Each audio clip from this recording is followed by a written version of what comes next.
Той човек решава да дига сватба. Значи този човек е изключително уважаван, доста влиятелен. Обаче, освен че уважавани, малко се страхуват от него. Много умен.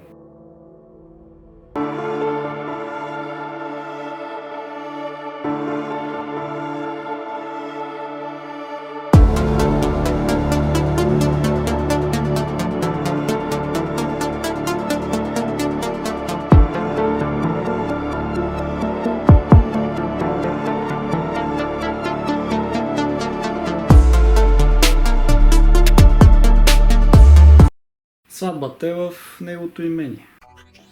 Гостите показват уважение и отиват да се здрависват с този човек. Момичетата като по-отдели.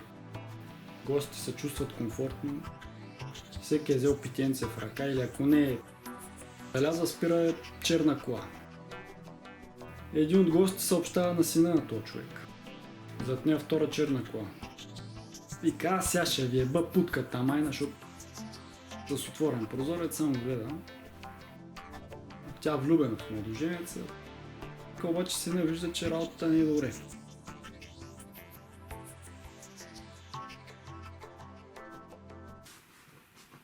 Значи този човек е изключително уважаван, много умен. Като казвам, блестящ ум, като бръснач.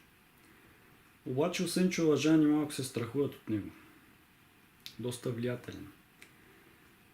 Протегне ли ръката си, може да те фане за врата и да те удуши, дори ако си някъде на 2-3 хиляди километра. Тоест, влиянието му достига и извън пределите на място, където той живее. Той човек решава да дига сватба. Дъщеря му се жени. Сватбата е в неговото имение. Нещата вървят добре, гостите се чувстват комфортно, всеки е взел питиенце в ръка или ако не е взел да хапва или да пива, е на дансинга. Поканили са най-известния певец. Момичетата като по-отдели. Нали? Знаеш, те малко като овцете. Като видят някой известен и нещо прещраква в мозъка. Всичко върви добре. Гостите показват уважение, отиват да се здрависват с този човек.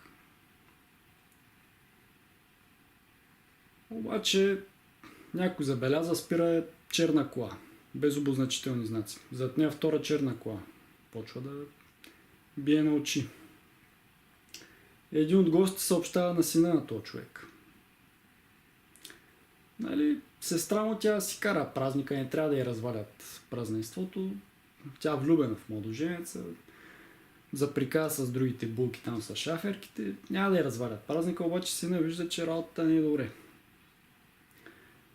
Слизат от черната кола един-двама, отзад другата черна кола оттам слизат и почват да гледат номерата на гостите. Па гостите всякакви, само влиятелни личности, тузари. На тази сватба са поканени елита от елита, каймака на обществото. Поканени са дори хора, които се намират на 1000, от много далеч идват, всякакви хора.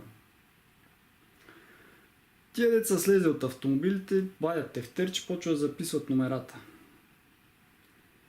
Сина на този влиятелния човек почва да се усъмня и се ядосва. Вика, сега ще ви еба путката майна, защото той вече знае за кой става въпрос. Знае, че тия са полицаи. Оперативни имат. Излиза вънка, отваря вратата. Тия от задния автомобил обаче не са слезли. Едните още записват и вече привършвайки да записват, се качват и тия деца в предния автомобил. Всички са качили, то от тия резервен. Майка ви ще и бъде. Почва се ядоса много. Аз ще ви еба путката майна. Това полицая стои с отворен прозорец, само гледа. Всичко се разминава, то сина дори плюе по колата. Вика, аз ще ви еба путката майна. Такъв гневен човек малко, импулсивен. Обаче здрав, як такъв. Сега едно на едно не мога да вземеш.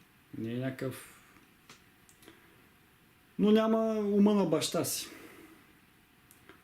Всичко се размина, автомобилите тръгват. Сина се прибира ядосан, празника за него леко развален. Как да е, всичко приключва.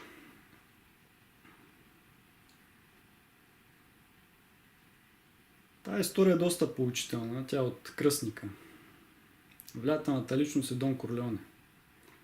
Сина е Сони Сантино. Болката е сестра му Кони. Мъже е Карло Рици.